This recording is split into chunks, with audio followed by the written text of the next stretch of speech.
Video games, we all love video games. Some don't, but their opinion is trash and wrong. Now the main reason we like video games is because we get to play them.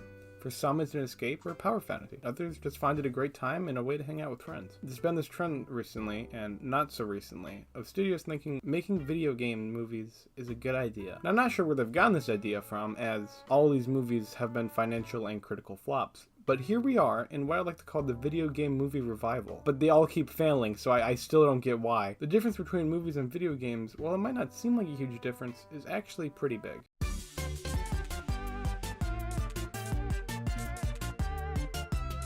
Now you can adapt books and comics into a movie. Video games are a different bag entirely, because when you play a video game, you are the main character. In a movie, you're just watching someone else. I personally have not been scared by any horror movie. But put me in a horror video game, I'm screaming because this dude starts yelling at me. There's consequences from me. I impact the world. In a movie, you're just watching other characters do things that you have no control over. Plus, kind of a hot take here, but most video game stories aren't that great and wouldn't even really lend themselves to being told as a movie. Now, it doesn't discredit every video game, and I also haven't played every video game. But there's only been a handful of examples of games I've played that had actual good stories, and not just good for a video game story. Now, if you want to say, oh, I'm playing it for the story, you still literally are playing the game. You are hitting buttons required to see the story. Even games like Detroit Become Human and Heavy Rain, where they are very much relying on movie influence, you still control what happens. Let's take a game like Hotline Miami, one of my all-time favorites. Great soundtrack, great art style, violence, smooth controls, and a perfect difficulty, except for that one stealth section that was garbage. In Hotline Miami, you play as Jacket, who's a silent character. A character that's more of our way of viewing the world. You accept phone calls from people on the phone and then kill Russian mobsters. While playing the game, you can read news clips from 50 blessings. This also isn't necessary. You can play the game and enjoy it without caring for the story. It's a lesser experience for sure, but you still get the core of the game. Now if we made this a movie, Jacket's character would have to change completely. He'd start talking. He's supposed to be a stone-cold psychopath. It would shatter that expectation entirely if he started talking. The fact that you as the player control him and show no remorse, influencing the story directly, and influencing him of do you like hurting people. I could really only see this concept working if you got Chad Stahelski, the director of John Wick, but even then it would completely change the source material. There's the other issue as well as translating what you do in-game to a movie. In Sonic, you move right and you jump. How do you translate this to a movie? You can't. The gameplay's too basic to be anything. That's why the Sonic movie isn't even Sonic related. It's a buddy car family movie. Now regardless of if you think this movie is good or not, it's kind of irrelevant, as you could switch Sonic with Gex and the story wouldn't change. The two most successful video game movies aren't even about games and worlds. They're just buddy cop movies. These movies are so predictable that I predicted the entirety of Detective Pikachu in the first 5 minutes.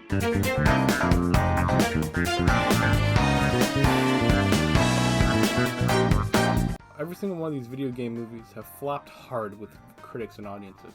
Despite that, for some reason, these types of movies seem to be making a comeback. We've got Uncharted, Borderlands, Monster Hunter, Mortal Kombat, and the main reason this video was made, Portal. Video game movies all have two unfortunate things in common: not knowing the source material and horrible directors. Why did you get J.J. Abrams? He admitted he didn't have a plan for Star Wars. Having a plan, I have learned in some cases the hard way, is the most critical thing, because otherwise you don't know what you're setting up. All of his movies are bad. Force Awakens was pretty good, but it's just a worse version of A New Hope. How did you make Mission Impossible boring? Why would you could have picked M. Night Shyamalan. You could have picked Paul W.S. Anderson for this. You could have picked Uwe Boll for this. Actually, he will beat me up. And you fight me, then I will kick the shit out of you. Uwe, please, I'm a big fan. You followed me in Letterboxd until they deleted your account. I mourned when that happened. Please stop. No, stop. Now, all these movies suck. Point blank. These movies very rarely have anything good about them. And even the very small good things about them can't outweigh the bad. Plus, you have to factor in that they have to change the source material a lot for movies. Hundreds of hours of video game lore is hard to shove into 2 to 3 hour long movies. Now, despite what I said, there is a small niche of these movies that I 100% recommend. So bad that it's good movies are honestly my favorite genre. Don't get me wrong, I like good movies, but I can't put 2001: A Space Odyssey on for my friends and family. But the Mario live action movie, I can do that. This movie shouldn't be real. It's impossible for this genius to exist. I feel truly blessed to have seen it. Both of these actors say that this is the biggest mistake of their lives. Bob Hoskins, the guy that played Mario, sustained multiple injuries on set. That if I told you right now, you wouldn't believe me. I'll have him tell you for me. I got stabbed 4 times, electrocuted, broke a finger. Nearly got drowned.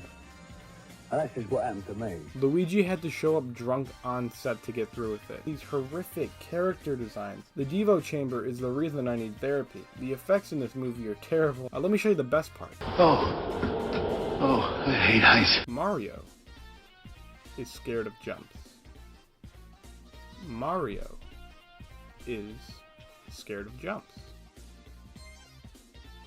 It's the one thing you do. I would love to talk about this movie more, but I don't want to spoil it for you. Seriously recommended. Get a bunch of friends. You'll have a great time. When Monster Hunter came out, I was going to make a video on it, but decided not to, for reasons I honestly don't remember. It was a fine movie overall. If I wasn't watching it with friends, I would have been bored. The movie doesn't really make any sense, which is kind of funny. Then when they get to the Monster Hunter world, they all die except for the person on the poster. Then she makes a friend and they hunt a monster. Now looking back, the movie wasn't really all that memorable, but this one scene.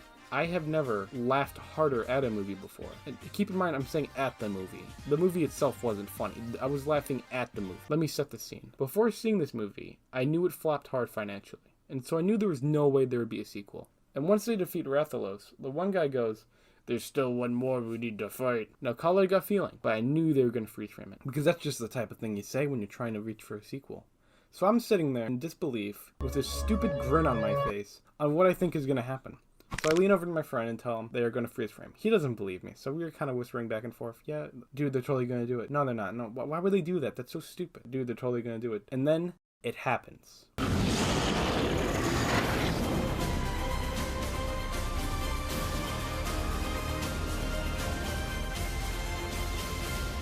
And just tickled me the right way, apparently. Because I was unconsolable. I was laughing at the top of my lungs. Some of the other people in the theater laughed a bit with me, but I couldn't stop. Tears started flowing down my eyes, my sides were hurting, I couldn't even sit up straight. Of course, my friend saying, "Haha, okay, Zach, calm down," it just made me laugh even more. So I swear, after like 2 minutes of me having an actual mental breakdown, I was able to collect myself. I apologize to the poor people that had to witness that. That stupid freeze frame was worth the price of admission. It got a stronger emotional response out of me than I think any movie I've seen. Personally, I'm an optimist. Even when I think I'll hate a movie going into it, I'm typically always able to find something I like. These video game movies won't stop anytime soon. They will probably continue to flop and fail, but I'll probably end up seeing them anyway. Who knows what'll happen? Maybe one day we'll get an actual good video game movie, and if we don't, I'll have something new to laugh at.